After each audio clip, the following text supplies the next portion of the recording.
இன்றைக்கி நம்ம சேனலில் என்ன பார்க்க போகிறோன்னா பிஎஃப் பணத்தை யுமாங் ஆப் மூலமாக எப்படி கிளைம் செய்கிறதுன்னு இந்த வீடியோவில் நம்ம பார்க்க போகிறோம். பிஎஃப் தொகையை கிளைம் செய்ய ஊழியர் வைப்பு நிதி அமைப்பு சமீபத்தில் புதிய வழிமுறையை வெளியிட்டுள்ளது. யுமாங் ஆப் மூலம் இதனை எளிமையாக பெறுவதற்கு வழிமுறை வகுத்துள்ளது. இதனால் பிஎஃப் தொகையை எடுக்க அலைய வேண்டியதில்லை. மிகவும் எளிமையான சில கண்டிஷன்களுடன் இதனை சுலபமாக கிளைம் செய்து கொள்ளலாம். ஓய்வூதிய நிதியின் ஒரு பகுதியான இபிஎஃப்ஓ பல வழிமுறைகளையும் செயல்முறைகளையும் மாற்றி புதுப்பித்துள்ளது.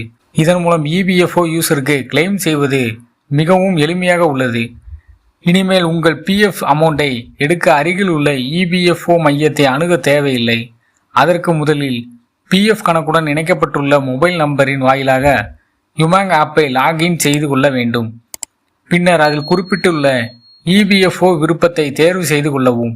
எம்ப்ளாயி சென்ட்ரிக் என்ற ஆப்ஷனை கிளிக் செய்து கொள்ளவும். அதில் தங்களுடைய இபிஎஃப் யுஏஎன் நம்பரை டைப் செய்தவுடன் பிஎஃப் கணக்குடன் தொடர்புடைய மொபைல் நம்பருக்கு ஓடிபி வந்திருக்கும். அந்த ஓடிபியை சரியாக டைப் செய்த பிறகு வித்ட்ரா முறையை தேர்வு செய்யவும். இப்போது சப்மிட் கிளிக் செய்து கிளைம் நம்பரை நோட் செய்து கொள்ளவும். பின்னர் குறிப்பிட்ட காலங்களில் உங்களுக்கு பிஎஃப் தொகை வந்து சேரும். சில கண்டிஷன்களும் இதற்கு உண்டு. உங்கள் யூனிவர்சல் கணக்கு எண் அதாவது யுஏஎன் ஆதாருடன் இணைக்கப்பட்டிருக்க வேண்டும்.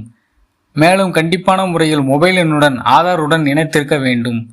மேலும் யுமாங் ஆப்பிலும் ஆதாருடன் இணைக்கப்பட்டிருக்க வேண்டும். இந்த 3 கண்டிஷன்களை சரியாக செய்திருந்தால் யுமாங் ஆப் மூலம் சுலபமாக பிஎஃப் தொகையை கிளைம் செய்து கொள்ளலாம். இதுபோல பயனுள்ள தகவலை தெரிந்து கொள்வதற்கு நம்ம சேனலை சப்ஸ்கிரைப் செய்து கொள்ளுங்கள். இந்த வீடியோ பிடிச்சிருந்தா லைக் பண்ணுங்கள், உங்கள் நண்பர்களுக்கும் ஷேர் பண்ணுங்கள். நன்றி.